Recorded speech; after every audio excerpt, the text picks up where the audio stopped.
house always wins. Play long enough, you never change the stakes. The house takes you. Unless, when that perfect hand comes along, you bet big, and then you take the house. I've been practicing this speech a little bit. Did I rush it? Felt like I rushed. That was good. I liked it.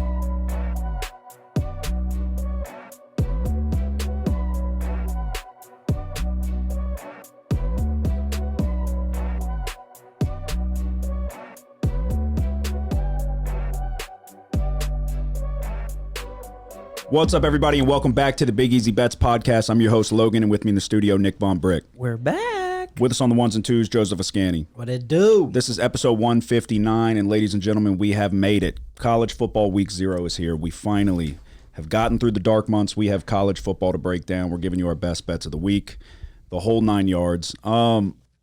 Subscribe everywhere. Big Easy Bets TV on YouTube, Spotify, Apple Podcasts. We just finally updated our cover art, and it, for the first time in 2 years, is updated on Apple Podcasts. So things are looking up for Big Easy Bets, and it's a new year, fresh start, clean slate. Do you think you can replicate what you did last year? Yeah. A lot of people are riding on you, counting on you. I'll be more excited next week. Why are you not excited? You did the same thing last year. I knew it. I don't like having a limited amount Of course not, but it's still back. Yeah, it's back. It's like the opening ceremonies of the Olympics. We're lighting the torch. Opening day baseball. Yeah, whatever you want to call it. Electric. It's Selection Sunday of March Madness, all of it. I've never seen somebody be down for, I mean, I get it. This is going to be a shorter episode in terms of number of games that we're giving out. We're going to be a little bit more selective. If you're new to the podcast, we do this every year. It's week 0. We're dipping our toes in the water. You don't want to go crazy because, I mean, really, we got to lay our eyes on these teams, and there's a lot of unknown, and there's not that much to choose from. So, but if you followed us last year, it was a very profitable year specifically for Nick, but collectively, Nick and I went up 32 units. It was Joseph's first go-round with betting college football, so no excuses this year. I think probably around 3 or 4 units. What do you think? Lost. Oh, yeah, we're not worried about that. That's in the past. What? That's in the past. Y'all are giving out yours. That's funny. Well, because we did. Ours was better. Granted, it was all him.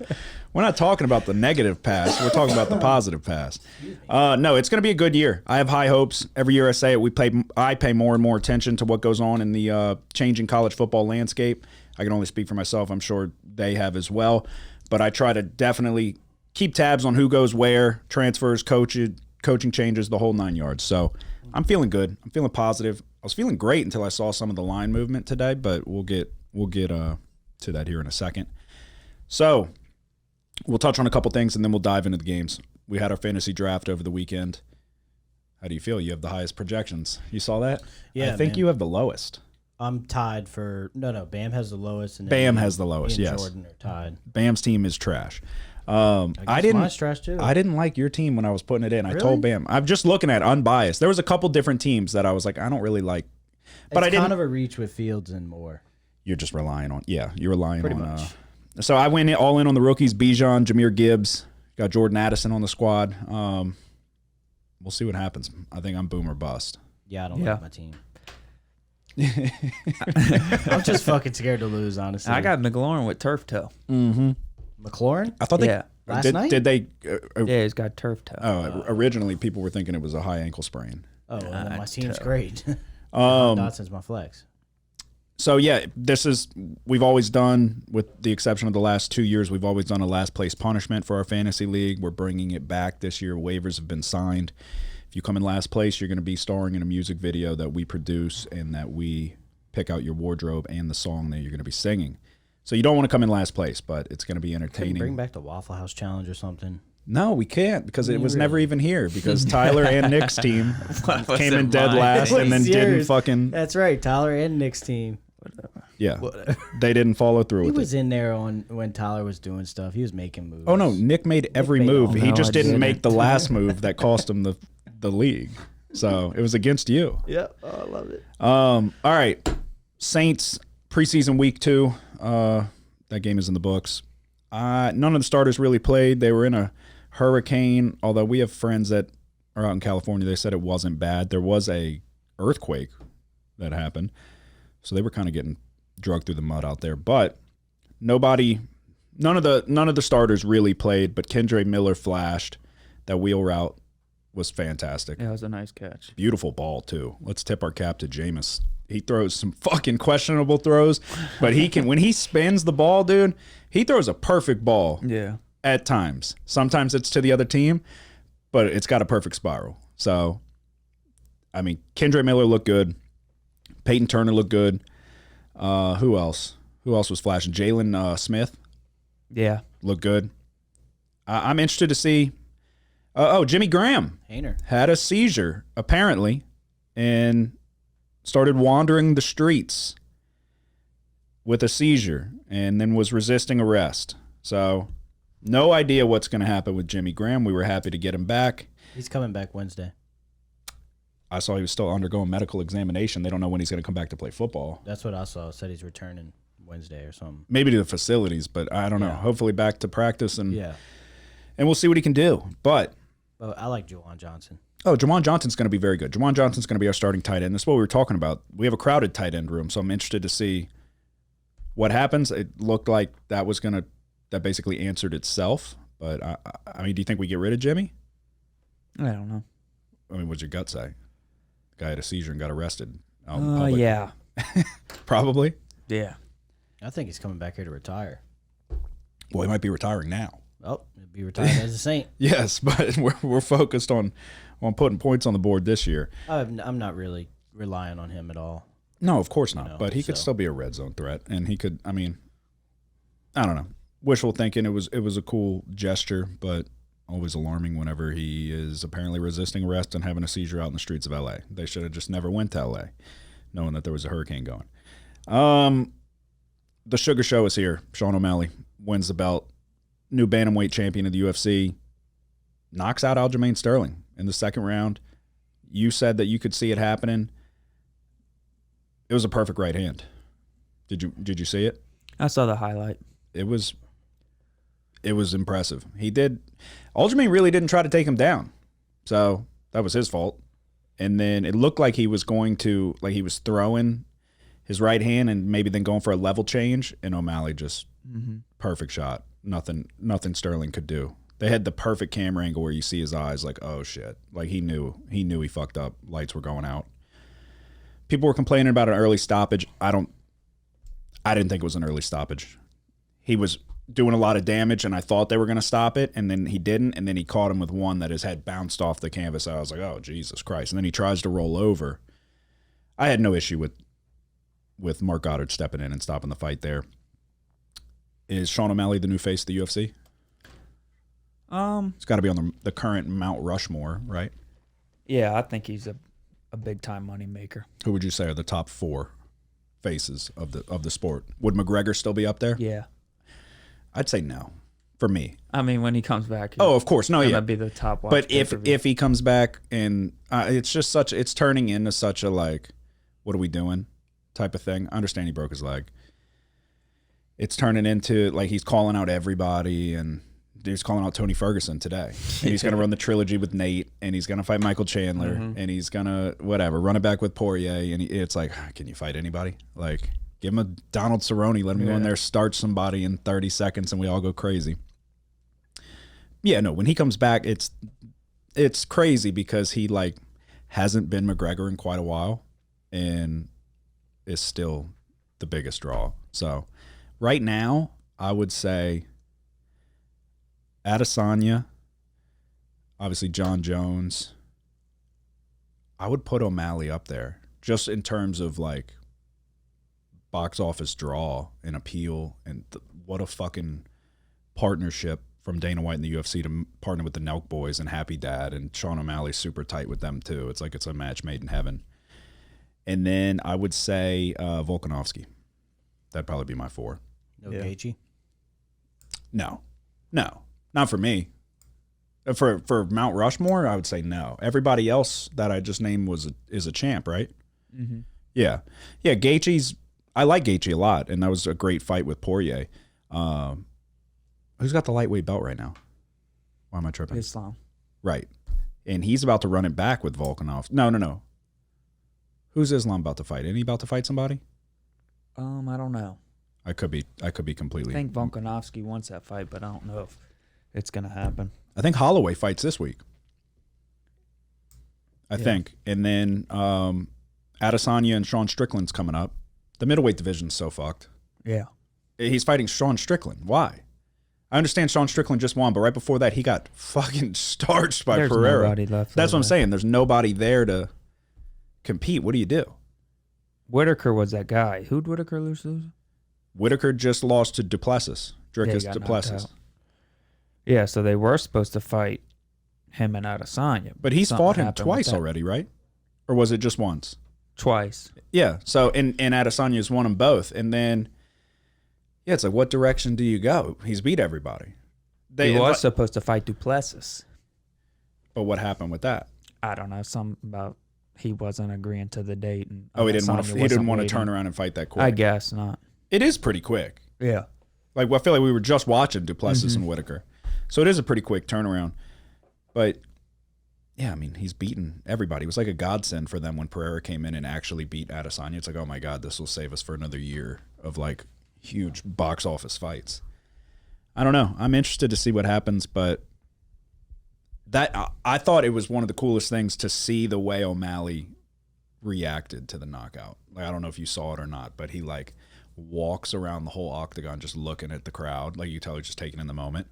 Then he hops the cage. They throw him a happy dad. He's drinking it, and then he just like puts his arms out, and he's just like just sitting, and everybody's going ballistic. And then when he's back in the octagon, he just has his eyes closed as they're calling out his name and new champion and all of that. Like, didn't go crazy. Like, you could tell he was like in the moment. It was pretty cool. He's the dude's a crazy good striker. You could tell he looked so sharp. He really did. So we'll see. Where does he go next, you think? Cheeto? I hope not.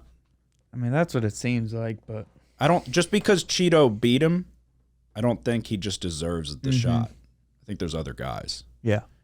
So I made some money on Cheeto though this past weekend. All right, what else?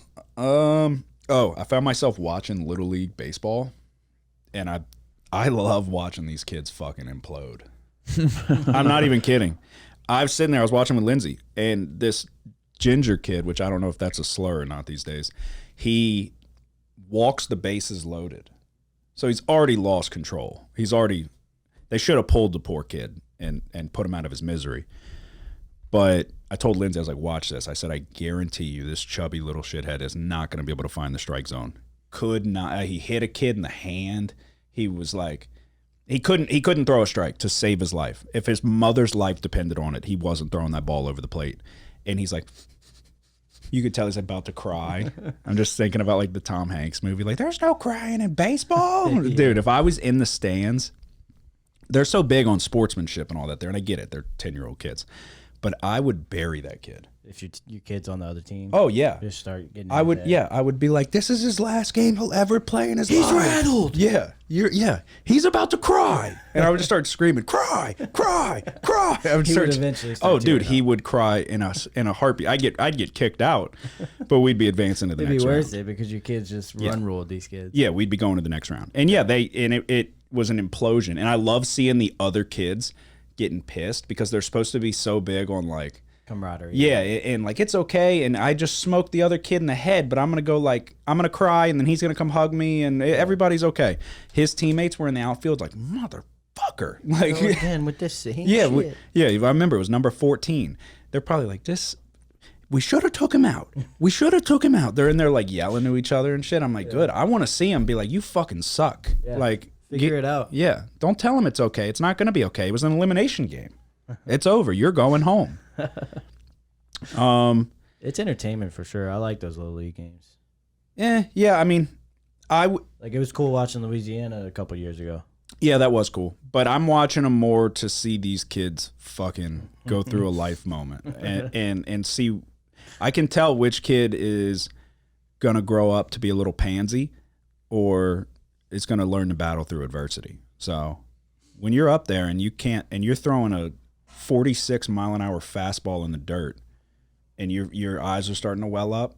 Like, if that's my kid, I'm saying it's like throw the ball over the plate, son. Yeah. The game's riding on it. I'd say look in the dugout. You're gonna send all those kids home. But yeah, I don't know. It's like I was wondering. I was like, does that make me a bad person? Because I was literally watching for that exact reason. And then when they pulled that kid out the game, I just stopped watching. You didn't even see how the game ended? No. Was it close? No, I know it was over because it was like 2-2. He walks the bases loaded. They scored 4 runs and then pulled the kid, and there were still no outs.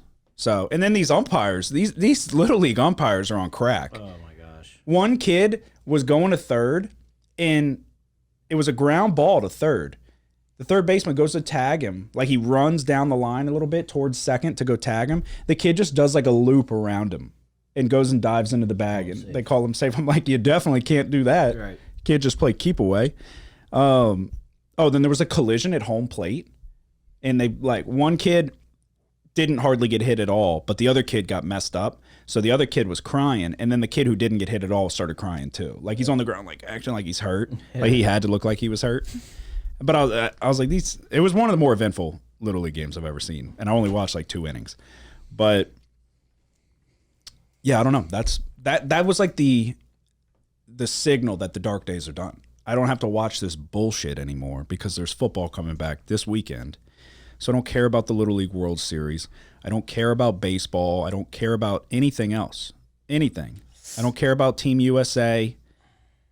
Nothing. So we have not a full slate, but a slate of college football games this weekend. Do we have anything going on before we get to that? No, I mean, I'll probably go. I got my draft to go 3-peat. So. Are you still talking about other leagues? I'm just saying. Yeah, I mean, you came to a fantasy league and started telling everybody how good you are in your other fantasy league. Well, do you get that? Spew over into this year. It never has. It might. I've never won twice before. You won like year 1 in your other league when you auto drafted and had like AJ Green. I didn't auto draft. You did auto No, draft. I did I not. remember Alex said you auto drafted. AJ Green. Yeah, it was like year 1 of my league. Oh, yeah, this league. Yeah. I didn't win.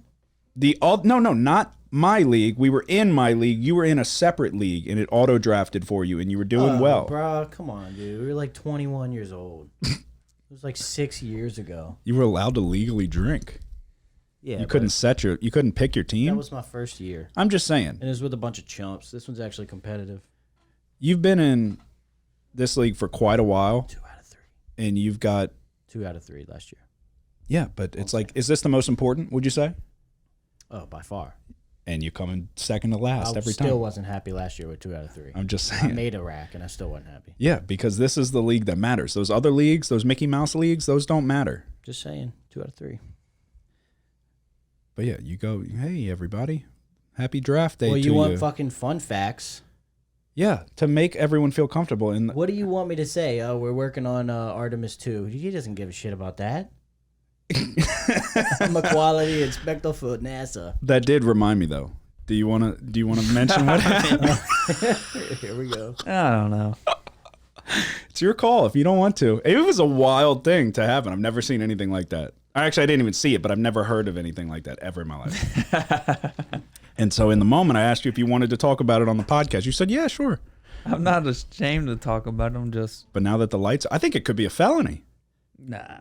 Could be against the law. All right. Well, we probably shouldn't talk about it then. He doesn't think it is. Okay. I don't know. If a goose is allowed to do it, why can't I? You know what I'm saying? Oh my gosh.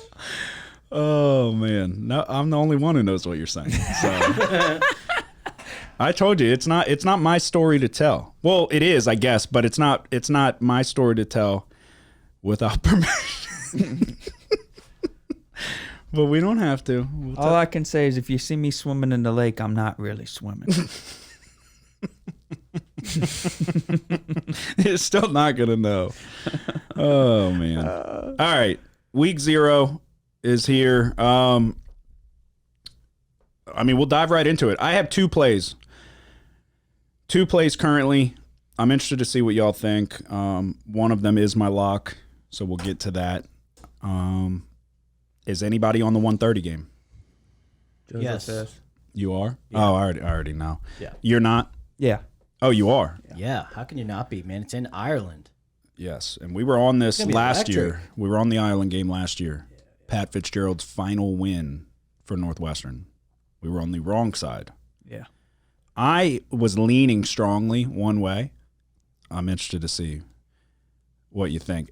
So, notoriously, last year, Nick and I were on the same page almost entirely for the entire year when it came down to the big games and locks of the week and all of that. So, I'm interested to see if that carries over to this year. I would think it is, because I feel like obviously we value similar things when looking and breaking down these games.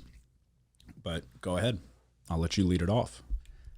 Notre Dame, Navy in Ireland, 1:30 p.m. kickoff. It is the first game of the day. Yeah, so obviously Notre Dame landed the top transfer, Sam Hartman. A piece they were missing last year.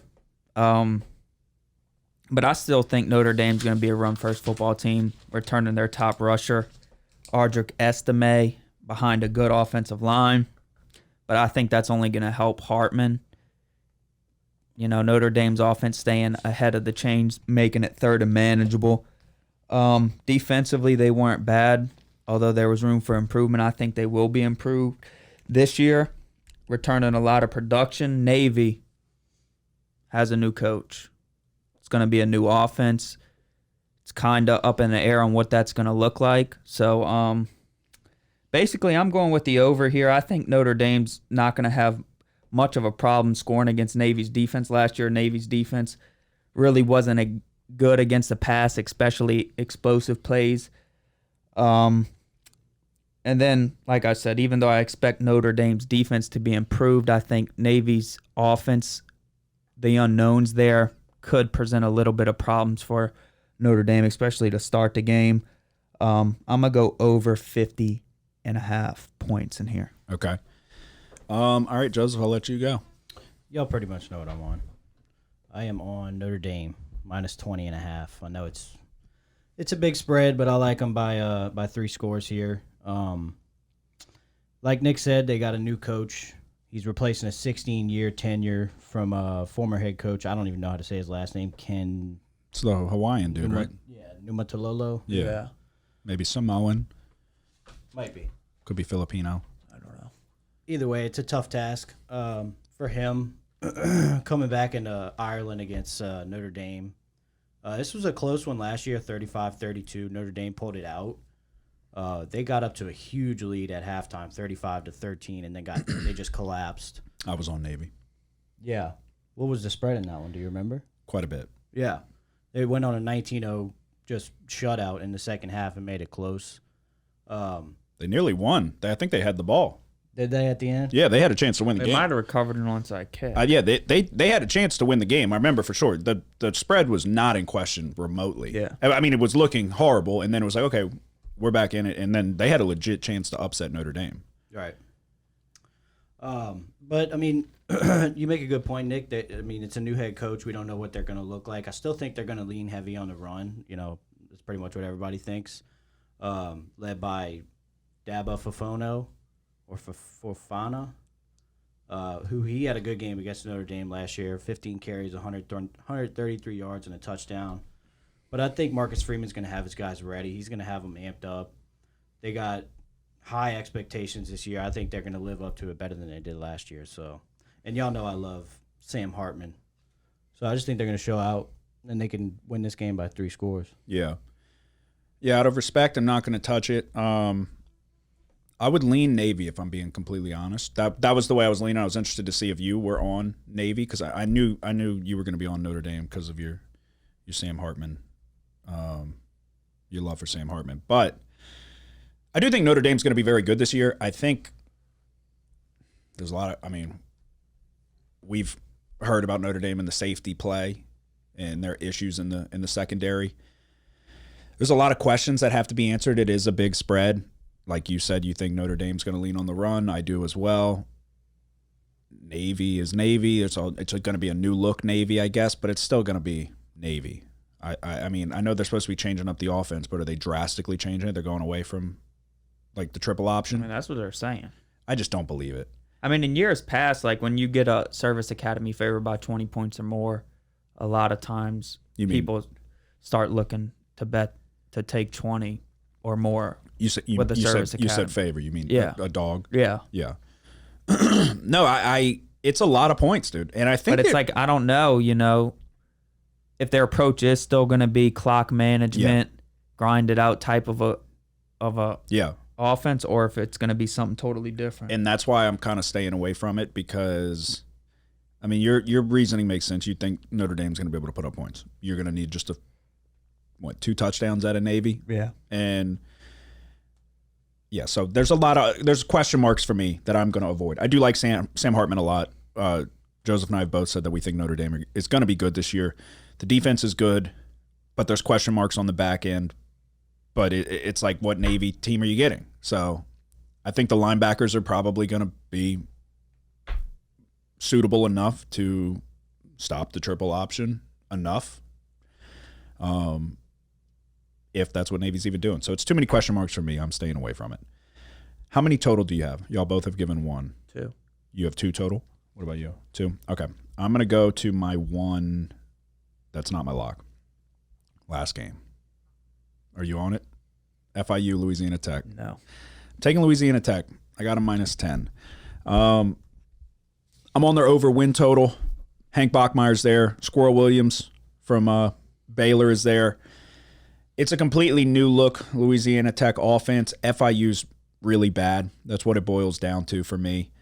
Louisiana Tech's at home. They're going to have high hopes. I just think this is FIU's that bad. And I expect there's going to be kinks to work out for Louisiana Tech, obviously. A lot of new personnel there, but I'm going with Louisiana Tech, -10. Were you looking at it? Nothing? No consideration? I was looking at it, but the movement, Mm-hmm. I'm not interested in laying too many. Yeah. Yeah, we'll see what happens. So all we have left is our locks, all right? Well, that was my lock. Oh, you fucked. Jesus. You fucked up. Y'all asked me about the game. Well, you could have just said it. You It's know my we lock. saved the locks. Yeah. How many Well, episodes have you You done? said I already know what you're on. I understand. But, oh, my God. What are we doing? What are we doing? We've You done said, this "I a already million know what times. You're on. We've done this a million times. Unbelievable.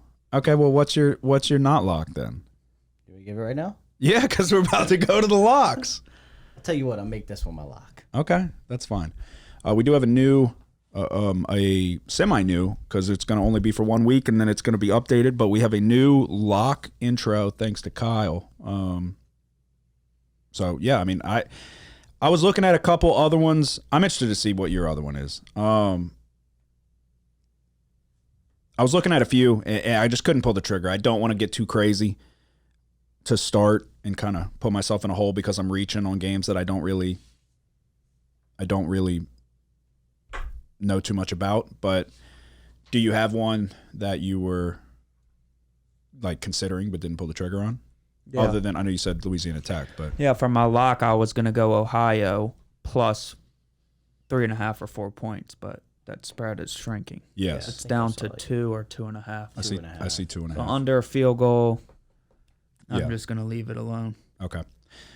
All right. It is time for the most important bets of the week. I told y'all that this would be a shorter episode, so that's exactly what it's going to be, around 30, 35 minutes in and out. And we're going to try to get off to a good start. So it is our locks of the week. It's a lock, Kramer. You've had this thing under control for almost 3 years now. But it's a lock. They need that fucking juice. They need that next bet. They need, come on. Yes! When they win, they go fucking crazy. You're a bad motherfucker. Go in that shower and wrap your fucking nuts and tell the world somebody's sniffing my fucking nutsack today.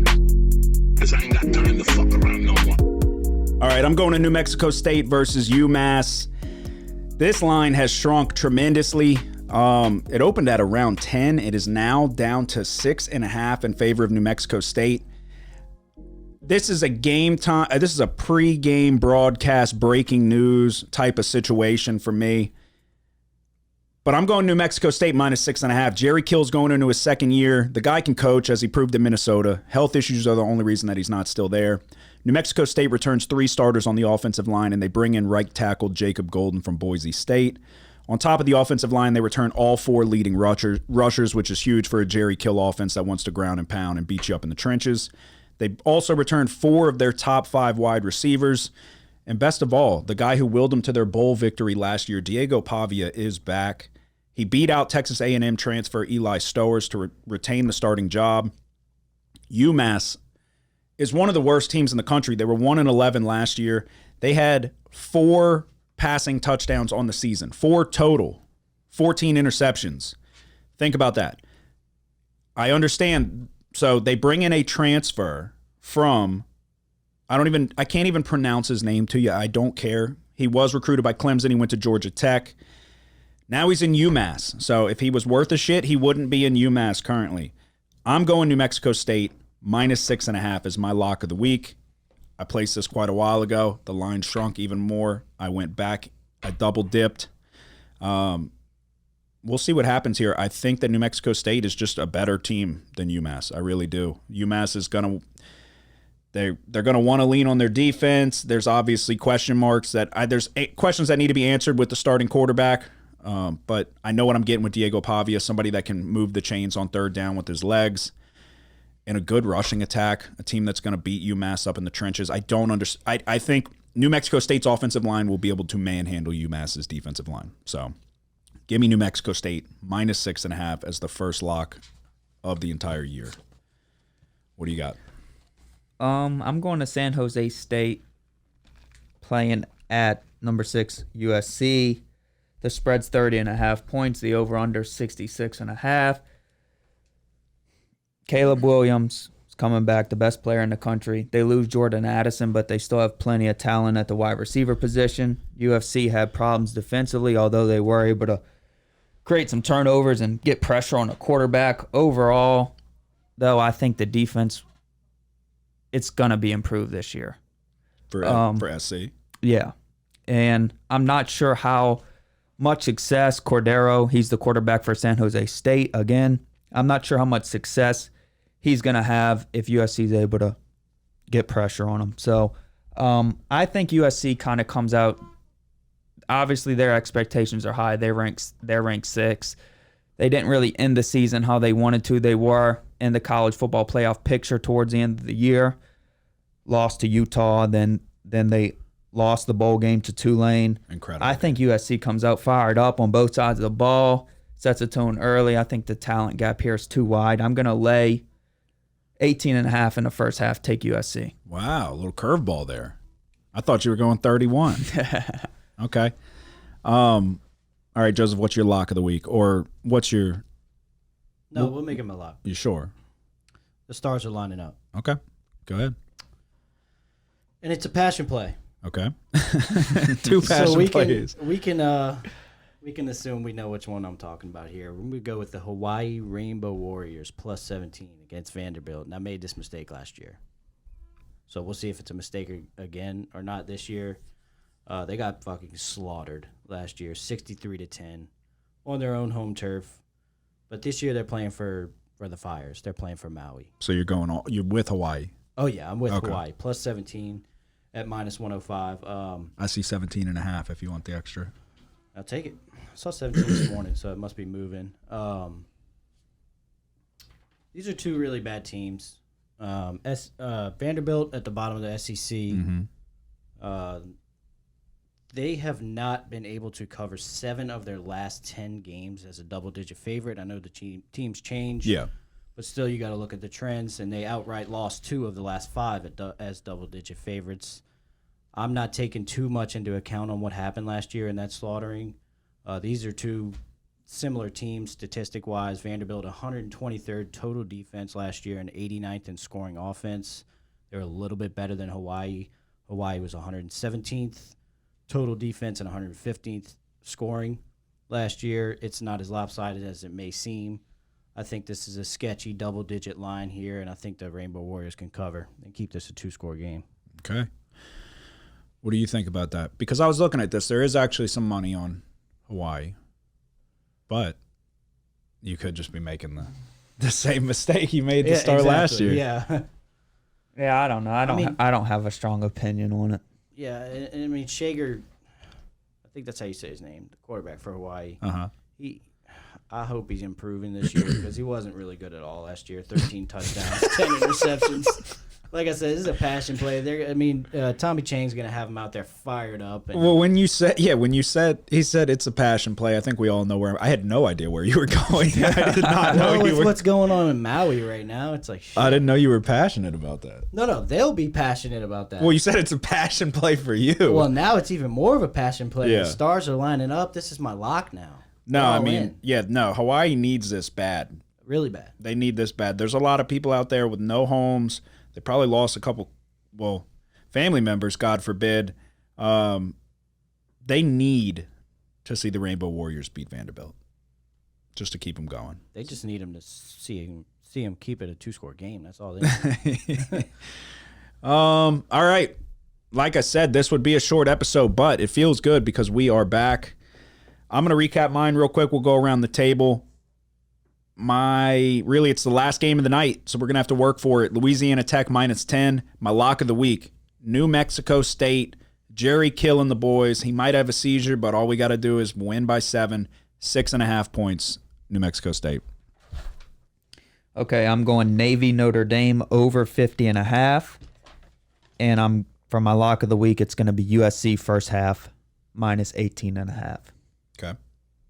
I am going Notre Dame -20.5, and I'm actually going to add Nick's play here the first half for USC -18.5, and then for my lock of the week, I'm going to go Hawaii +17 against Vanderbilt. I like it because I was scared of that 30.5 point spread, but I agree with you on USC this year. I think they'll be better on both sides of the ball. And The first half was a Nobody's curveball. I do like it too. It makes sense to me. I'm not going to do it. I'm just going to stick with what I got. Slow play the start, but I do like it. So, like I said, again, for the third time, this was going to be a slow episode. Only a couple plays. Don't get too crazy on week 0. We're about to embark on a war of attrition. How many months is it? August, September, October, November, December, January, February. So we're looking at a 6-month war of attrition here. Do not get too carried away on week 0. We got to put our eyeballs on these teams and see what we're working with. And I mean, it's going to get crazy as soon as we got Thursday, then we got Friday, then we got a full slate on Saturday. So it's back. Enjoy it. There's like the Viking horn going off right now. The signal has been cast. You tell your bookie that we're coming for everything. They can hide their kids, hide the china, the valuables. We're coming for every single thing that they have. Last year was a combined up 32 units. If we can do better than that, that would be fantastic, but I'll take at least that again. But I'm feeling good. I'm a little worried, though, about why the New Mexico State line has come down so much. Yeah, I would take it at 6. what's it at? Not 6.5. I mean, under 7, you kind of want to take it. Yeah. But 6 gives you a little bit more. This opened at like 10 like a month ago, 2 months ago. Not opened at, but it was at like Yeah. 10. I mean, they all shift. Yeah, but that's From a that drastic. It'll be interesting to see the ones that have moved, like LA Tech, New Mexico State, Yep.